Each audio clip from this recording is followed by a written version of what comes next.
Shakespeare wrote about it. You see the whimpering and whining like a beggar at Hallowmas. The Western wearing costumes and masks at Halloween goes back to the Celtic. That's so the Irish, when they immigrated because of the potato famine, probably brought it They brought a lot of their stuff, yeah. Okay, a lot of the stuff was, okay.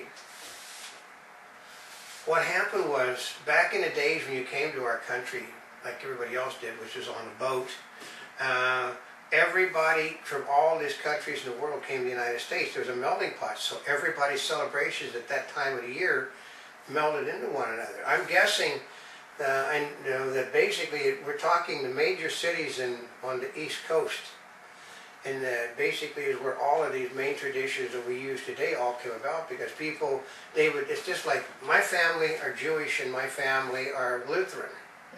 So what happens is the kids celebrate two holidays.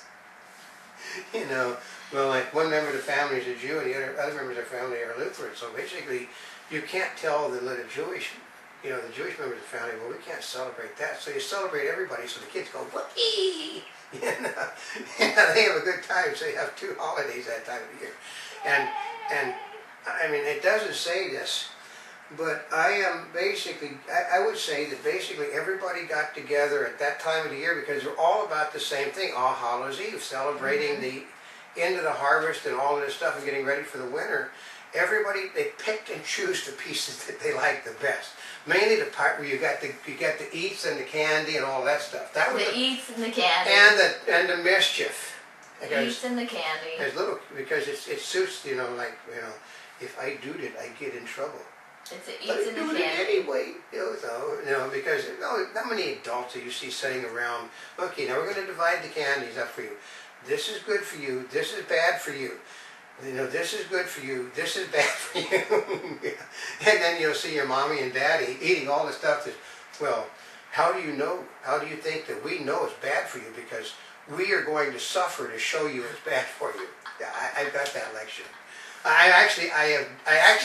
There were some differences between me and my parents. I didn't tend to do exactly the same things that they did. I just, in my case, I say, just eat the stuff and make yourself sick and you won't do it again.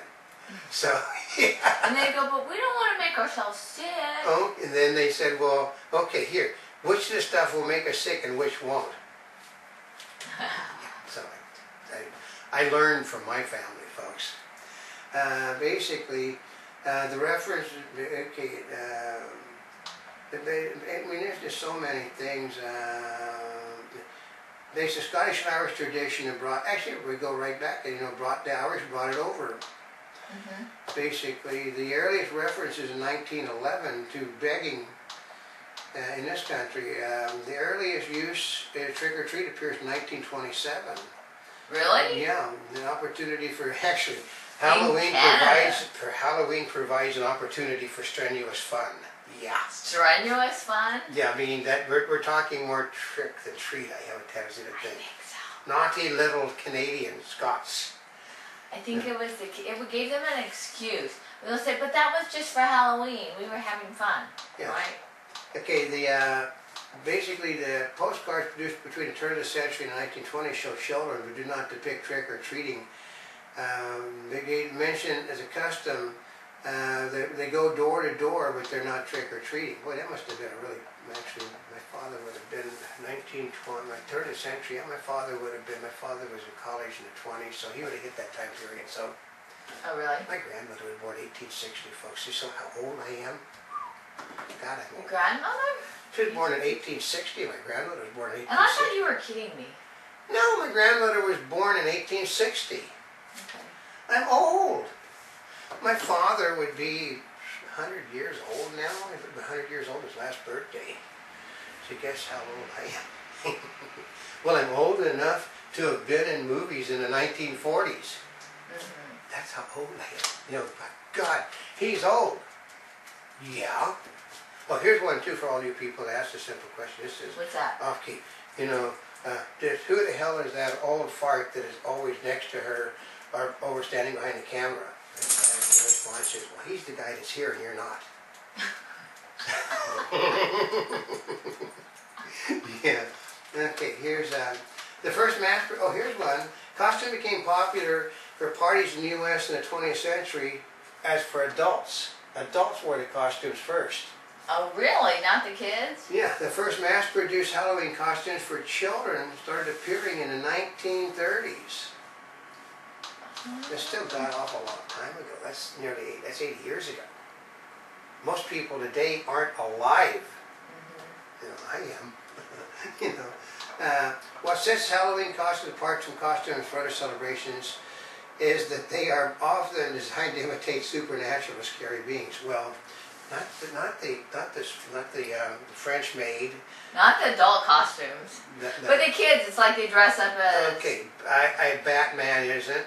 We're talking the cartoon character. I mean, we've seen Mickey Mouse and all that. Well, you know what, see, all of those change from year to year what's popular. But the basic ones are like a witch. Well, a lot of it has to do with, because we didn't buy costumes in my family, because we were my family was in the entertainment business, and my mother sewed and all this stuff too. My sisters also. We basically made things. You know, we'd sit there. You know, we'd play like Frankenstein, or we'd play like the werewolf was really simple. But a lot of times, like the ghost, the sheet. You put the sheet on. You go get a sheet that your mother was going to throw away, and you just cut little eye holes in it, and then you walk around.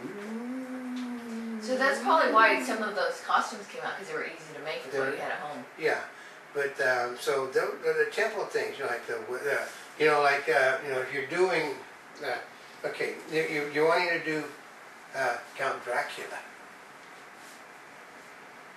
Okay, in black, not a... Yeah, that's Dracula. You take a towel, wrap it around your face. A black one. Yeah, and you walk around like that. Your treat. Good evening. So it was real simple to do those things. Those were the original form of costumes, really, because they were easy to produce, and even to prevail until the 1950s, actually until the 60s, when Hammer Films, you know, basically the monster thing died out. That's when they started doing more like the movie costumes in the 60s, really? I think so. Basically, so they're common games, actually we did a bobbing of apples and stuff. Yeah, bobbing of apples is really popular. Well, one of the things now that you see, because before when I was small, people used to go door a lot more. Now and part of it is we live in a city, so there's more and more things that are going on, like as in shopping malls. They use it as a means to get everybody to bring their kids into the mall. Yeah, and you got, like here they're giving pictures, they're giving a Shutterbug picture album away. You know, basically what's going to happen, the kids go to the mall, everybody said, oh, okay, here's your candy cane. Well, with digital cameras makes it really easy. It makes it really easy. Well, you know, and the amusement parks around here, Disneyland has special stuff, Knott's Berry Farm, we make it. Actually, we've only got another week to get to Disney.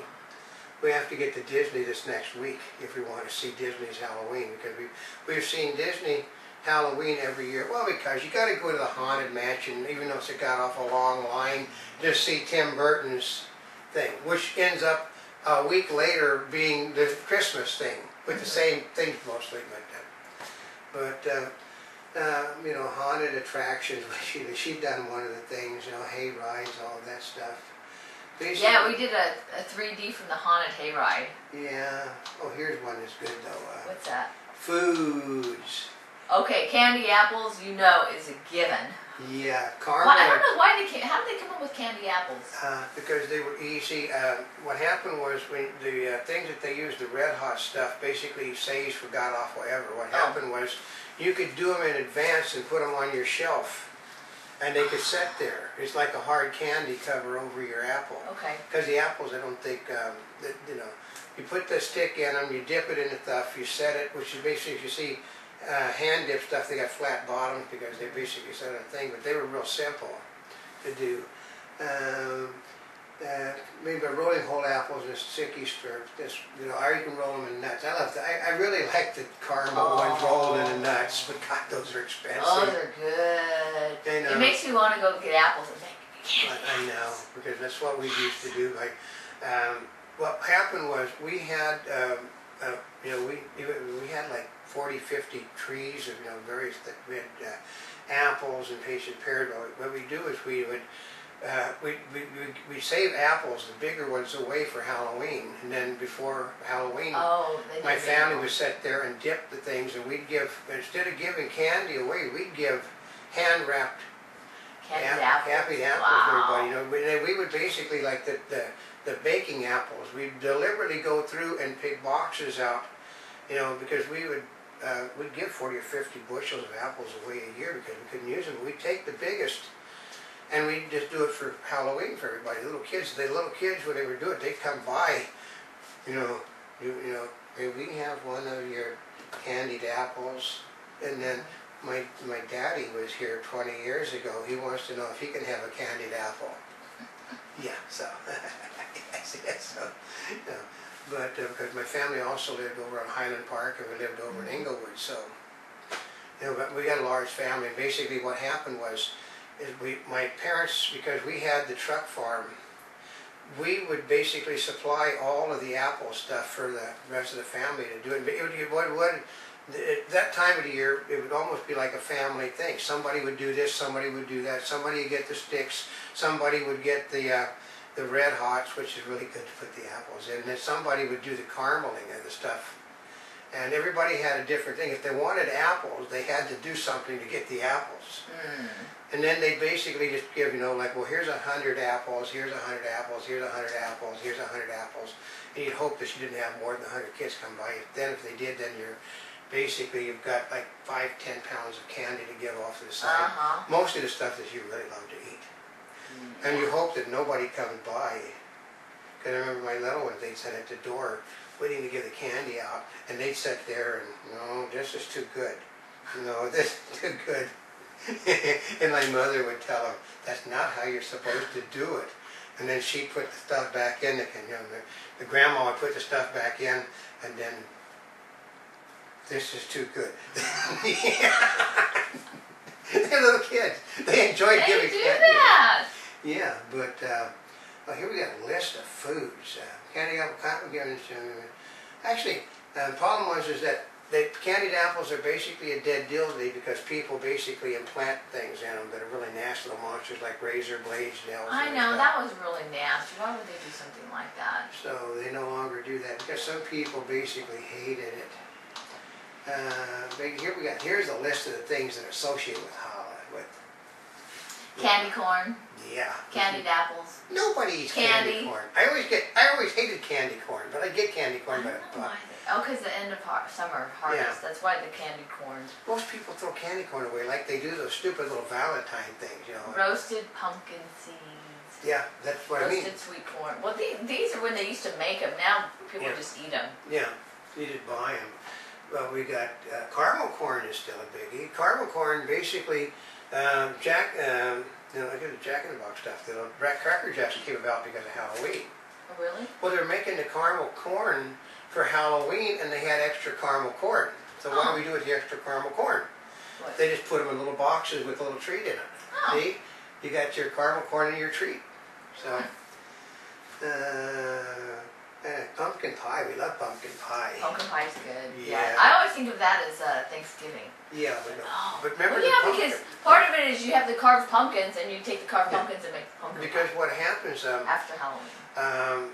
like I said, a lot of people use the gourds for cooking in. They would sit there and hollow most of the meat out and then cook a dish in the thing. It's just like it's traditional old world cooking. Today they do the same thing, but they're using crock pots and stuff to do what the gourds were doing there. Soul cakes, though, actually. Here's a novelty candy shaped like skulls, pumpkins, bats, worms. Oh, we have lollipops. Yeah, they're little popsicles that. But basically, only Monty's fan club gets lollipops. So you have to be special. Basically,